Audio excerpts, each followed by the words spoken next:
Ooh, good evening, good afternoon, ladies and gentlemen. I'm fighting for my life right now, okay? They're calling it the Jordan flu game. That's what the streets are saying. I got the shivers. I was sitting there. It was a game time decision.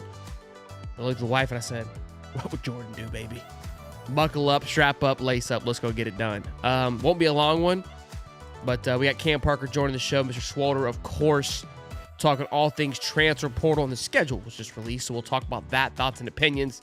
A lot of moving around, losing a little bit of the, the traditions we've had with some of these teams, but that's just the way that it is. It's a new era of college football, boys and girls. Swalder, how we doing, Big Pimpin'? Oh, man, just went ahead and had me some Pop-Tarts the other night because I was celebrating Miami's bowl game. But other than that, man, I've been pretty great. It's Wednesday, the best day of the week. I know you're feeling a little under the weather, but let's get it. Let's go. Fighting for my life, as I said. Look, we got a lot to talk about. I do want to get your thoughts. Actually, I kind of want to talk to Cam, too, about it, but he looked like he might be having some technical difficulties here. He just called in. We'll get him here in just a moment. Again, we've got some eyeballs and some looks out for the transfer portal. And I let Cam break it with the D-line, Keyshawn Silver. He's not committing. We don't know that yet. But I will say, just moments before the show, Brandon Spikes tweeted, this one's for real this time with eyeballs. We all recall during the day before National Signing Day was the Dallas Wilson stuff. He said it was for Lagonza Hayward, but that makes me feel good. Could be other people, but he's the only one on campus from my understanding. But there is still some good news revolving him. Go ahead. About who? About Keyshawn Silver. Oh, yeah. Keyshawn Silver. He was invited to campus, so he was supposed to stay Tuesday, Wednesday. Apparently, he's going to stay Thursday as well, so that's a good thing. Got that from a source of mine close to the program, so maybe it's right, maybe it's wrong, but that's what they told me. He should be staying till Thursday instead, so whenever you can get somebody of that caliber to stay an extra day, that's obviously good news. Doesn't mean that he's not going to still take his other visits. But in my opinion, if you got a guy like that on campus, you make sure he doesn't leave and take those other visits if you really want the guy. So we'll see what Florida does. Of course, that tweet from Spikes could mean anything. I'm not going to read too much into it because it could be something really monotonous and not related to anything like that. But hey, man, if you can get that guy and you can get him to stay an extra day, that's a good feather in the cap, and hey, maybe something comes out of it. That was the news I was going to let Cam report. So Dave took it from Cam. But yeah, he's staying an extra day. And what's important about him staying an extra day is not that he's staying an extra day, but he was supposed to be in Miami tomorrow. So now he can obviously move that date, but that's taken away from the time that he had set for them. And again, Michigan's still on the list. But I said, look, you can't let this guy go, especially going to somewhere like Michigan, who has, as of lately, been landing a lot of big fish when it comes to if it's a financial thing. So I don't want to get into a battle with him, that's for sure. And again, we're able to bring him back. I mean, that defensive line all of a sudden looks very healthy. You basically you fill in Cam Jackson, right? It's like you just kind of pick up where you left off. And again, Cam was an absolute freak. I'm not saying they're the same guy, but if you're able to replace him, that is somebody who you're able to get. That would be a fantastic replacement. Let me go ahead and get Cam Jackson here, ladies and gentlemen. I mean, Cam Parker. I am struggling. Wow, Jackson? What is that? Close. Hey, I do not play defensive line. I started at linebacker in high school, but I don't think anyone wants a 150-pound middle linebacker on their football team. So y'all are happy this is not Cam Jackson. I'm Cam Jackson or Cam James right now. I love it, man. Well, look, I wanted to talk to you guys. Go ahead. I was going to say, I had a source tell me that he was going to stay an extra day, so Cam got the info as well, so that means it's pretty much probably We're double true. dipping here. We're double dipping. About what? I'm sorry, I wasn't. About Keyshawn Silver extending his stay till tomorrow. He said that a minute ago, but you also heard the same thing. Yeah, I heard the same thing, and I kind of saw it on social media too. A few people talking about it, so that's big for Florida. Because again, you look at the transfer portal too. Guys can't take weekend visits or 3-day visits like high school kids can because portal's only open for so many days. A lot of these guys have 10, 15, 20 offers from colleges. They're taking one visit a day. Sometimes they're taking 2 visits a day. So getting a guy to come in for multiple days is big enough. Getting a guy to stay for 3 days is massive. So that's a big move for Florida.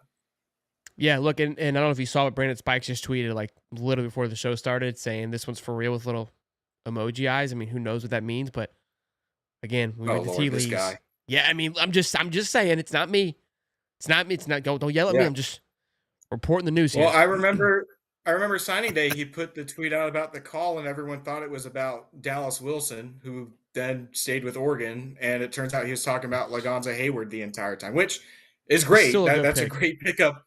Yeah. But yeah, Brandon Spikes and they have a habit of breaking the internet with one emoji on recruiting weekends. So we'll see. We'll see. We love it. Well, Listen, man, I get that. I get that because sometimes I'll say, "Hey, it's the greatest day of the week or the best day of the week," and people will be like, "Oh, we're getting the commit," and I'm like, "No, it's the show. It's the show, guys." close. It's high top, baby. It's high top, baby. Close second. What are some other names that are circling? We talked about some wide receivers, but I know another wide receiver from UCLA has popped up. Do you have an idea of kind of the target, the number of guys they're going after in the portal too? And again, also, we've got they're heading out, I believe, in about 5 days. So I think they're trying to do a lot of that, a lot of working before the bowl game prep, right? Yeah, so the 16th for being the bowl day thing, that's at least what they told us the earliest date is to pick up our media credentials is the 16th, and they said that that's kind of where they're starting events, so that's what I'm going off of. But yeah, that's the big thing there. It looks like that they're targeting like 6 different guys right now, but I don't know how many they're going to accept.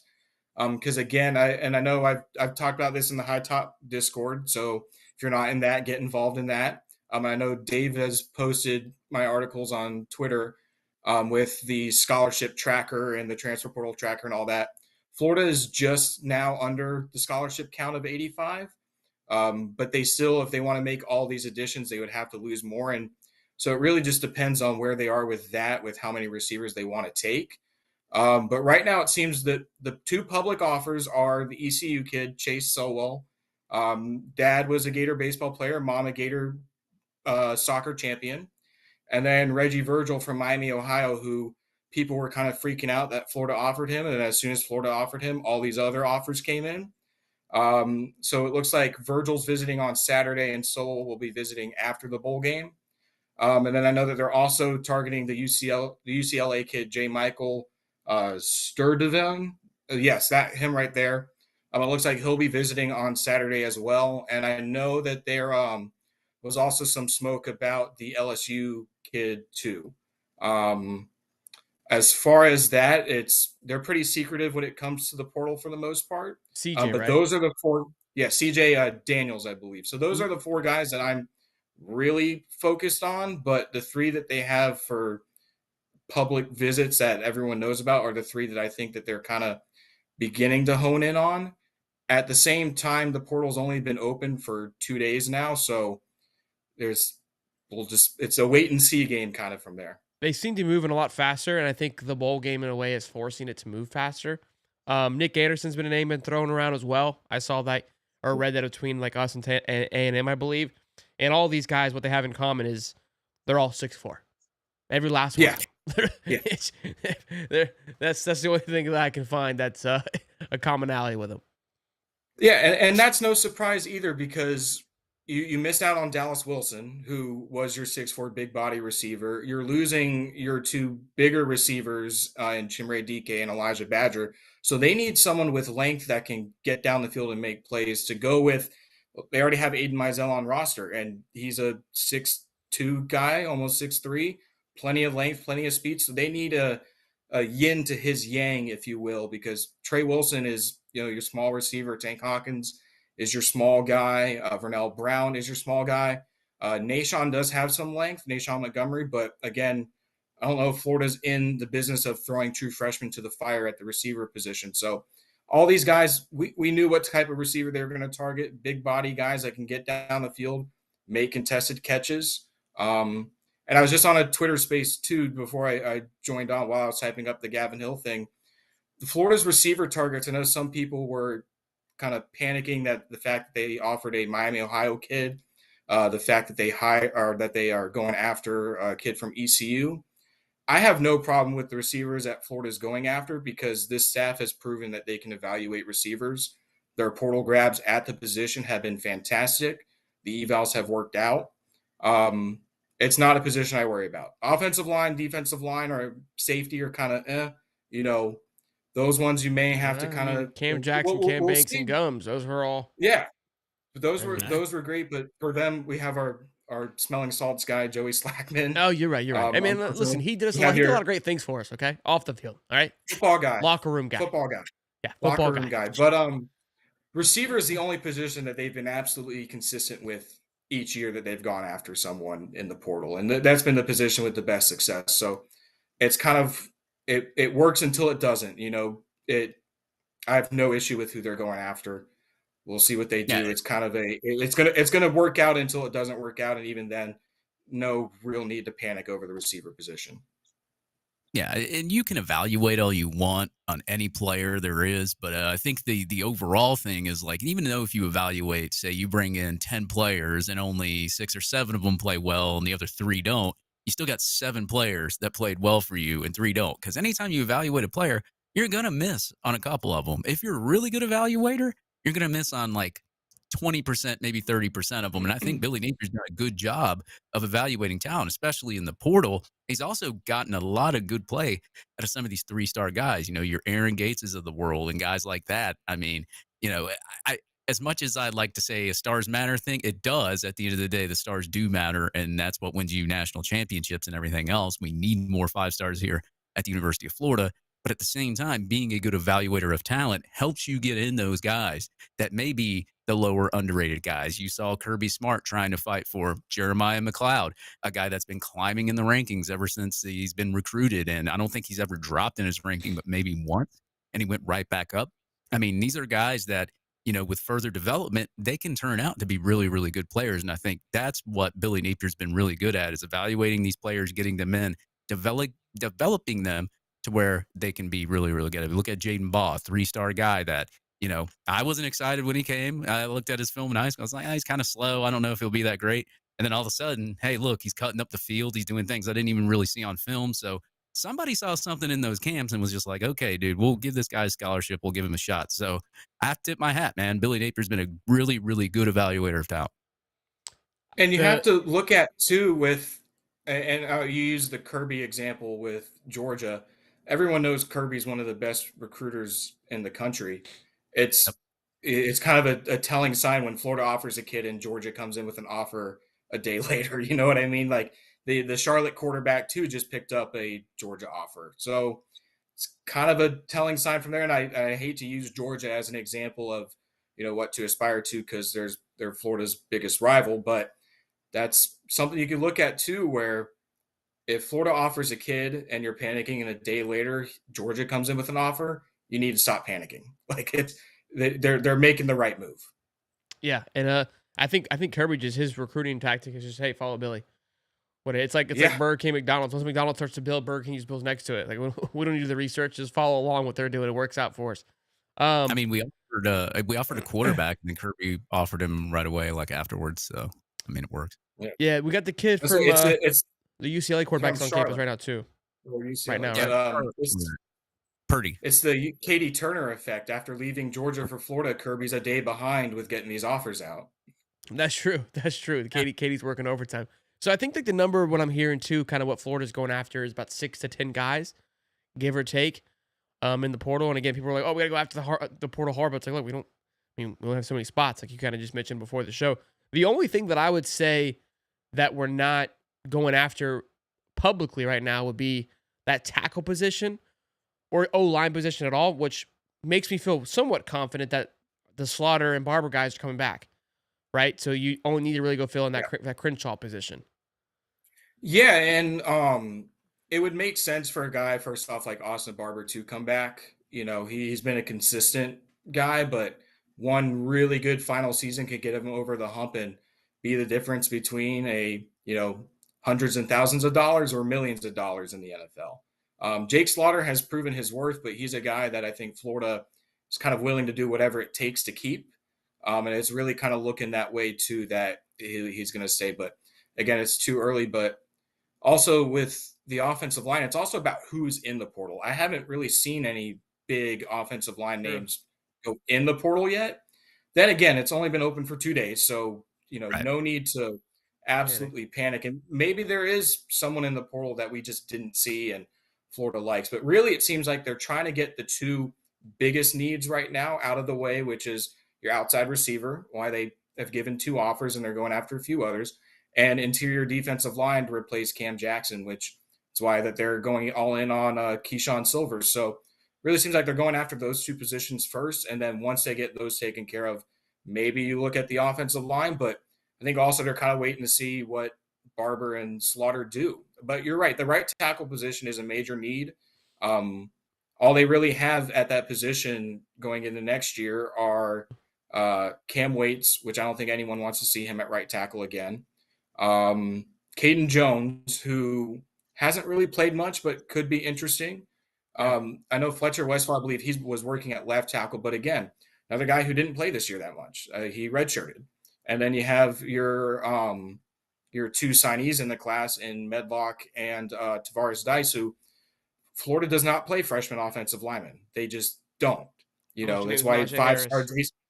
yeah, they just don't do it. So they have an immediate need, and I think that that's also some eye candy for portal guys out there, where not only do you get to go to a school that has DJ Lagway, you get to block for one of the best quarterbacks in the country going into next season. They have an immediate need at right tackle, and you could pretty much play right away because your competition is guys who just have not played or haven't played well. So, but I think that they're trying to get their immediate needs done first and then go from there. Boys and girls, we Yeah, got Cam Parker with us, 700 strong. Be sure to smash the like button and subscribe. Again, I'm fighting for my life here, so if there's a little lack of energy, it's a flu game. Like Jordan, what were you gonna say, Dave? Sorry. I was just gonna say they don't cost like $45,000 a month, do they? Oh gosh, I do want to They get don't. I do want to get your guys' opinion on it. I talked about it yesterday. I don't know how much you can say. I want to get the thought, Cam, as much as you can say, right? Being in the world of obviously publishing news and a writer and reporting the news. The big thing that I was kind of saying in the show is like, look, it's kind of you don't like to see that news come out because I'm sure that's harder to navigate through. I'm not putting that on three or Zach. That's where the blame always goes as who breaks the news.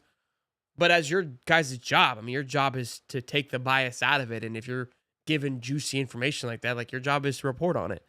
And so I don't. And well, knowing Zach too, because I also was one of Zach's former students when I was at UF. He teaches a sports journalism class at UF. I don't know the exact details of his reporting, but I know that with this stuff, UF usually doesn't let this info out if they don't want it to come out. You Mm, know what I mean? Like Billy is a very hold it close to his chest secretive guy. Like and it's proven that way with injuries, with depth chart stuff, just your regular stuff in the middle of the season. But that stuff also goes a long way with Florida doesn't really give this information out unless they really trust someone, which they really trust Zach, and Zach's sure. a trustworthy guy, or they want it out. And I think that that was maybe a little bit of both too, because listen, Florida is talking about, culture, Yeah. all this NIL spending. They have all these millions of dollars in investments. And then a guy like Jack Pyburn, who's a fan favorite, says, "Hey, I'm leaving." First reaction is everyone's going to go, What? "What is Florida doing? They lied to us. Billy's back on his BS. They're not doing the right thing." And On Three comes out with, "Well, here was Pyburn's demands, Yeah. not suggestions or wants, but I'm staying. And if you don't give me these things, I'm leaving." That turned the tide right away to, yeah, Pyburn was no reason to keep him if those were going to be his demands. And for anyone who doesn't know, the demands were, like you said, what was it, $45,000 a month, Yeah. something like Yeah, that. and he wanted to be It was guaranteed on. Dave's salary a month, Yeah. and then guaranteed playing time and all that. So look, I want to kind of elaborate on that because look, I think we've talked about this before. When you see players leave, like in the recruiting class, I think Peyton Joseph was one. Not Peyton. Is it Peyton Joseph, the kid that committed to Georgia Tech? Yeah, who he flipped from Florida to Florida State and then I flipped have to good Georgia reason to State. believe we told him to kick rocks, and that's never going to come out from our end because that's how the recruiting world goes. But when you've got something like this that, like you said, can affect a culture, you kind of have to come out and say, whoa, whoa, whoa, there's two sides to this. Now, people can do with what they want with that information, right? But obviously, Florida felt very confident of like, hey, y'all can see where we're kind of, and that's what I said. I love Pyburn asking for guaranteed playing time. Like, I think there's only one player that should ask for that. That's DJ. And that's because there's a quarterback. It's a little bit different situation. I think anybody else, I mean, it's just like, I would be hurting the team if I said yes to you. Like, that's not the betterment of the team if I'm guaranteeing you that. So I get it.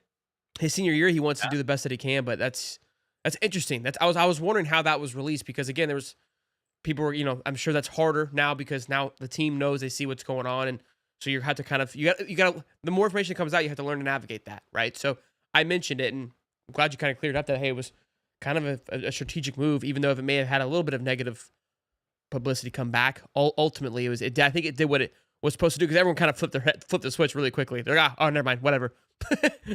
Yeah, I always say with stuff like this, and I kind of go back to when Brenton Cox was dismissed during the 2022 season, is that the information that's supposed to come out is going to come out. Like this was supposed to come out in some way, shape, or form, and at the end of the day, look, you're with Pyburn's demands, you're looking at a room that has a lot of talent in it, so it's not like he is the main guy who's making all these sacks. George Gums, you look at Tyreek Sack potentially coming back to Cam James, LJ. I mean, there's a lot of names in that room. So to make those demands, Florida can't even say sure because they already have a lot of contributors. Not to mention, he's in his final year of eligibility. Real so I quick, don't know, breaking news. Thomas Castellano just committed to Florida State.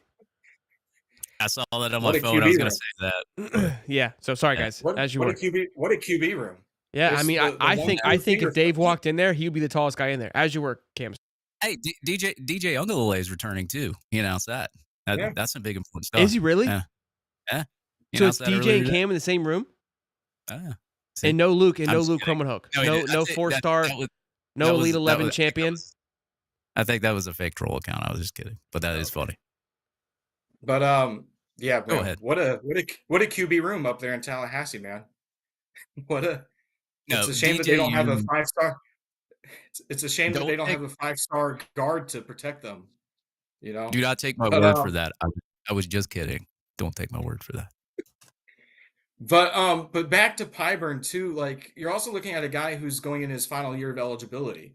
It's not like it's a true freshman that had a breakout in the back half of the season. Like if LJ McCray, and I'm just using him as an example, so don't take my word as in LJ's doing this and all that. But if a guy like LJ McCray, who was a part of that breakout and had a few good performances as a true freshman, not just any true freshman, but a 5-star true freshman, went in and said, here are my demands, that would be more serviceable to Florida than a guy going into his final year of eligibility. Because longevity.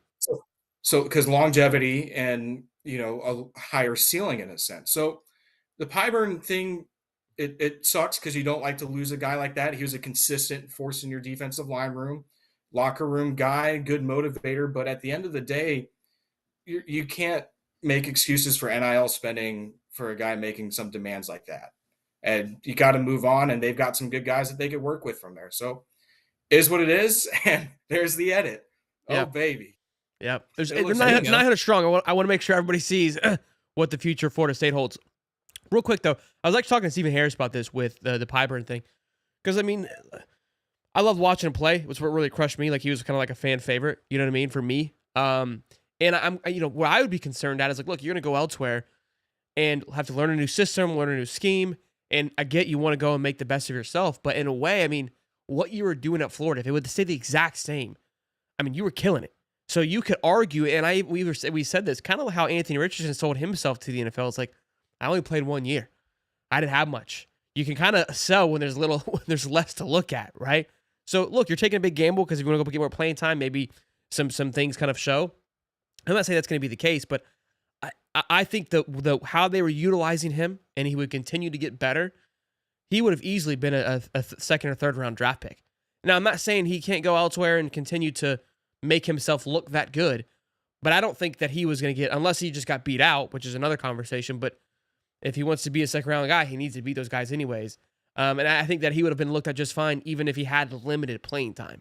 You know what I mean? I think people saw the impact he had on the field, even if the stats didn't back it up at times. Yeah, Yeah, I, and you mentioned reading between the tea leaves too. A guy making demands about playing time usually means that there's some worry about his playing time going to next season. Like it usually means that either he, especially when someone makes the demand to be the starter at your position, usually means that hey, there's another guy in there who they're really expecting to break out next season. They're really expecting to take control of the room, and it's probably not me. So I need to make this demands and figure out where this school is. And if they're not on the same page as me, I'm hitting the portal and finding a school that is on the same page. So, and listen, you look at LJ has 3 years left. He's a 5-star. Cam James has 2 years left, and he had a breakout season. George Gums will be back. All of these guys who contributed to it's hard to make that selling point to a guy who is in your rotation but only has 1 year left and maybe didn't have as good as a year as some of these other guys. Still a pretty good year, but not as good of a year as some of these other guys that are in there. yeah. What's it? And what's funny about like the demands, like if you read the demands, you can't make demands like that when you're trying to play a team game. Like, especially in third down scenarios, I think one of the demands was like he wants to be guaranteed on every third down. What if the play doesn't call for you to be on third down? We're not just going to throw you out there. And like the thing that really irritated me about that whole thing with Pyburn, and I gave him a lot of flack for it, and I don't care how old he is or what was put in his ear, is the fact that you're sitting here saying, I want this, I want that, I want that. There's people in the NFL that don't even do that on their contracts. Like Yeah. they want some franchise deals and they want this, and that's it. And then the coach decides what they do on the field. So it's like if it frustrates me that these kids are like 18, 19, 20, and they're making even bigger demands than some NFL players that are grown ass men.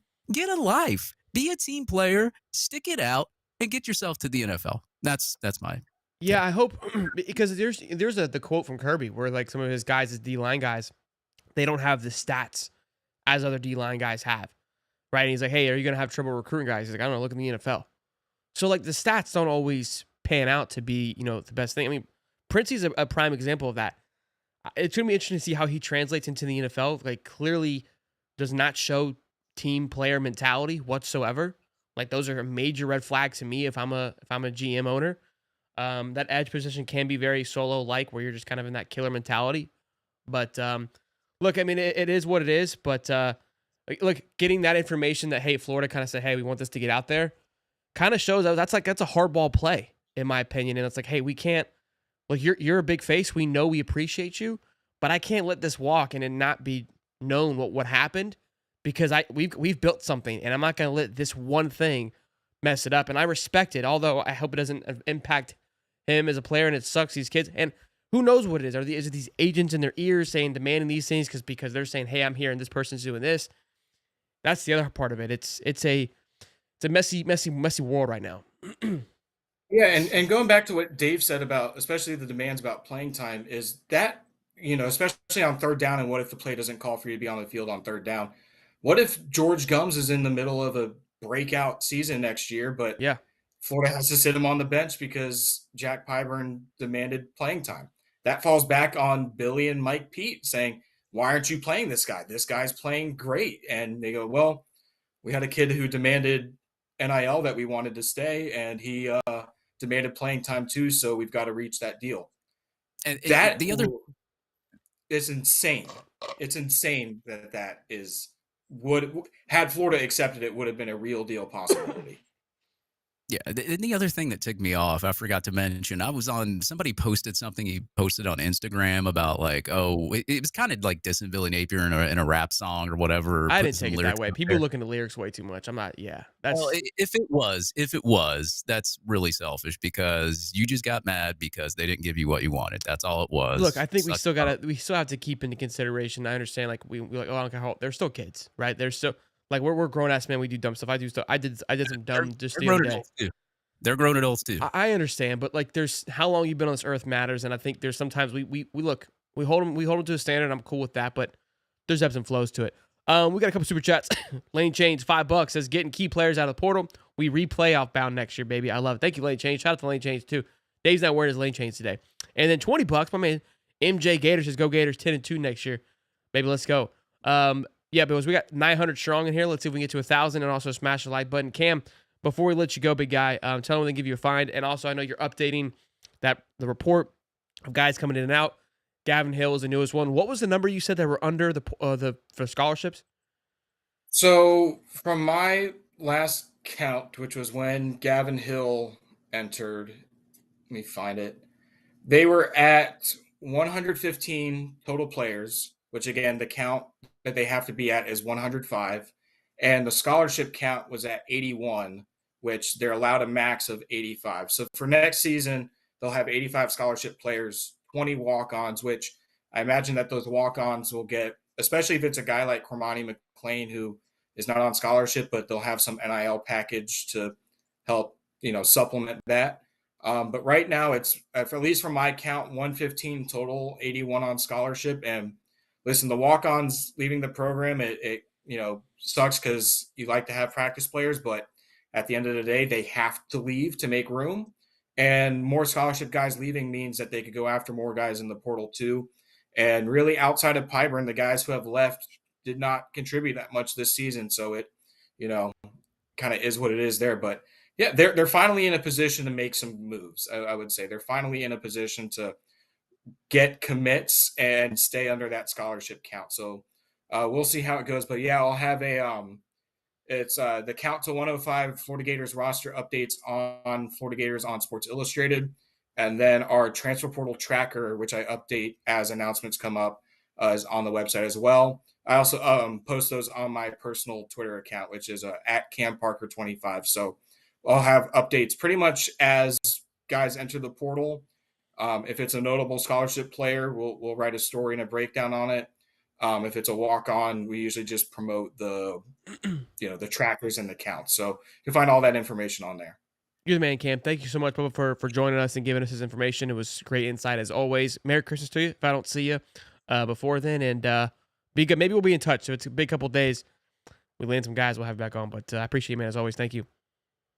All right. Appreciate it, guys. Cam the man. Cam the man. Looks like Dan Mullen might be a serious contender for that UNLV job too, boys. Wow. Is he head coach? Yeah, I saw Scott 020 put it in there, so I Googled it real quick, and there's an article 12 minutes ago that says UNLV moving quickly to nab former SEC coach Dan Mullen seeking to finalize a deal. Wow. Well, maybe old Marion's leaving over there too. Where's he going, Dave? Where's he going, Dave? I don't know. Oh, okay. I just didn't I really know. don't know. I really don't know. Just wondering if you knew, like if you had some insight on that, maybe. Everybody's going to take that clip and be like, oh, David knows. No, I don't. I don't know at all. Yeah. Dave knows. Dave knows, guys. Don't let him fool you. Yeah, whatever. But yeah, I mean, like college, you see the Bill Belichick to North Carolina, and like college has just gotten insane right now with transfer portal, coaching changes, all that kind of stuff, man. I think I've seen different 20 news alerts on my phone from either coaching changes, transfer portal. This time of year is just crazy. And I know we talked about like offensive line, getting some D linemen, D tackle in there. I mean, we still got to the 28th. I'm not really worried about it. Maybe they play the bowl game, they come back. I know that there's like a dead period in between there, like that last week. But I mean, hey, you never know. You make some calls, get some guys some guys don't even care to visit. They just want to go play for the team. But I'm sure, with the way that Billy Napier and his process of him, doing the measurements, putting them, having them run drills, doing things like that, I'm pretty sure that they're going to want them on campus and, going through all of that kind of stuff. So Jakeem Jackson is being crystal ball to LSU right now, so which makes a lot of sense. LSU. Yeah. I mean, Corey Raymond was recruiting him, so it makes a lot of sense to go there if he wanted to. And best of luck to him, man. Goes to LSU. I just don't want him to have luck against us when we play him. Yeah, Bill Belichick, North Carolina is I love it. I think it's fun. I think Bill's a fun coach, and it's gonna be fun to see him in a collegiate atmosphere. I think he's being paid $10 million. He's up in the top 10 coaches, highest paid coaches of all time right now in college football. So interesting stuff. We'll get into the schedule. Go ahead. You see, they raised their NIL from like $4 million to $20 million just because of him. I'm like, can we get that here? Can we at least get that here? I think we're up there. We're like top 15 million from what I saw. Like a report showing where our NIL was. We're up there, Dave. Yeah. Get us 20, baby. Get us 20. I mean, how'd that do for Ohio State? They had to create a law where you can't plant the flag anymore. Yeah, well, they have top 3 classes every year. So Ohio State is now in the category of FSU. just a complete disgrace of a football program. You have just encompassed little brother to the extreme max. You made it a felony to plant the flag in the middle of the stadium in Ohio. Win the football game. I mean, it is what's happening. I can't believe it. If I was Ohio State, I would be like, yo, don't do that. That is just detrimental to your program, to your logo, to who you are. That's pathetic. That's beyond pathetic. I think it was a dumb law to make, but at the same time, you look at that fight after that game, they had to pepper spray people. Coaches were getting hit. I'm sure there's like some coaches with some black eyes and a presser somewhere. It was brutal. It was like one of the worst ones I've seen just because they had to break out the pepper spray and everything else. But you don't still, do that, it shouldn't be a law. Yeah, it shouldn't be a law. Get better security. Get better security for those games. Boys and girls, this show is, of course, brought to you by Prize Picks. And while we're sitting at home during the bowl season, the playoff season, whatever you want to call it, it's going to be a good time to dive in on these Prize Picks and get the perfect lineup. And right now, during this time, instead of a possibility to win your 200 extra money, you can win 1,000x of what you put in. So it's a great time to dive into that and get rocking and rolling. Again, what's fantastic about it, too, is that you get your money within 15 minutes of winning your win. So whether you're picking more or less yards, touchdowns, whatever it may be, Prize Picks is a place you can play college ball, you can play pro ball, you can play basketball, what have you. Even college basketball, obviously. Florida is on an absolute tear as of late. So be sure to check out Prize Picks. Download the app, Prize Picks. Use the code HIGHTOP. When you use that code, you play your first $5. You get $50 back instantly. Free cash money to play with. Again, download the app, Prize Picks. Use the code HIGHTOP. Get $50 when you play $5. Prize Picks, run your game. Now, let's dive into the schedule that was released today. It's all over the place, man. Kentucky and Tennessee in the back half of the schedule. I mean, that's unheard of. That's weird. I'm so used to playing Tennessee at the beginning of the schedule and LSU towards the end. They switched those around. I didn't like Kentucky. that. By the way, for a little plug for your Prize Picks, by the way, I used it. I used this promo code this weekend because I remember I messaged you saying I won $350. Dude, it's a good time, man. I enjoy it better than kind of doing with just the game. It's you're doing player picks and you get to watch certain individuals, so it's a different way to watch the games, and I enjoy it a lot. So it's a good time. It's fun. Look, so here it is. We got Long Island. That game we switched out at FIU. That's at home. Then USF at home. Then at LSU. That's crazy in September. I don't think we've ever played, from my understanding, LSU in September. Then Miami at Miami. We get 2 byes again. How does that work out? I thought the bye was only for 2 byes only happens during leap years. That's what Neil told me. How are we getting 2 again? What, something change? Maybe they feel bad for us, man. Okay. Man, that's brutal schedule. Yeah. Okay. And then we've got Texas, A&M, Mississippi State after the bye. Hell of a stretch, but 2 home games and 1 in the middle there. Going to be fun again there as well. Then Georgia, Kentucky. Honestly, the back half is not as much as a gauntlet this year. I think Kentucky, obviously, they're going to have their growing pains. Ole Miss is going to have some growing pains. Tennessee, I think that'll be a good one, but having it at home could be a night game, should be fun. I mean, FSU, who knows what they're going to be. I don't think anybody has a clue. But look, I love it. I'm excited for it. I think we have somewhat of a clue. Yeah, I know. We have a lot of a clue. I'll tell you what, though, this schedule, though, I like the fact that you have. I want to call them 2 easy games to start with because obviously every time we play USF, some stupid crap happens. But I think DJ Lagway is going to play a lot better this year. Obviously, you see him bust onto the scene. He's got like a 97.1 20-plus yard deep passing grade on PFF. Obviously, you got to clean up the stuff in the middle. There was a lot of drops in that FSU game. I actually did some numbers on some of the drops that he had. Like his adjusted completion rating is well over 60 without the drops. So, I mean, you clean that up. He's got a pretty accurate pass as it is. Obviously, he throws a little bit too high in the middle sometimes, kind of throws it, chucks it a little bit too hard. But also, you got to think, he's been playing on one leg for the most part of the season. He's been able to run on it. You saw a little bit Florida State game. Really curious to see if we see that against Tulane, but we'll talk about that next week. But I love this schedule, especially, man. Yeah. Game 1, Long Island University. You don't think I'm going to be at that game? Bro, that's the first game we've had in 3 years since Billy's got here. That's a layup. Think about that, how big that is. Like Florida, Billy Napier, since being here, has not had a layup in the first game, which, look, puts a ton of pressure leading up. You have 2 layups. You have 2 kind of settle-in games before you go on the road to LSU. I love that. And then it gets rock and roll, which I'm fine with. But at least you get 2 layup games, and then it's all hell breaks loose after that, which is fine. I don't care. But you can at least get into a rhythm. You're not starting behind the clock like we did. Think about it, this year. We were 1-2 the first 3 games, right? We could very easily be 3-0, but just because of the momentum, we will be 2-0. And then again, I love having a bye before Texas comes to us. That's great. Then you have an A&M between that, and then one right back to home, and then a bye before Georgia in that big stretch.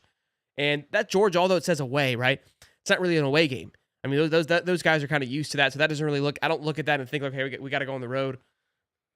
Kentucky, I don't feel like it's going to be that much of a gauntlet. Ole Miss, I don't think it's that hard of a place to play at. And then you've got 2 of your other big time rivalries at home. And in a year, we feel like, hey, we've got a good chance to do something special. I love having those 2 games at the end there, at home, to kind of sail off into the playoffs. Like that's huge. I think it shapes up very, very well. Very, very well for a good run. I love it. Yeah, I mean, as I said, I'm going to game 1 definitely because it's a home game, and of course, Long Island University. I might be in their student section with Long Island's. All right, I just got to celebrate the university there for a little bit.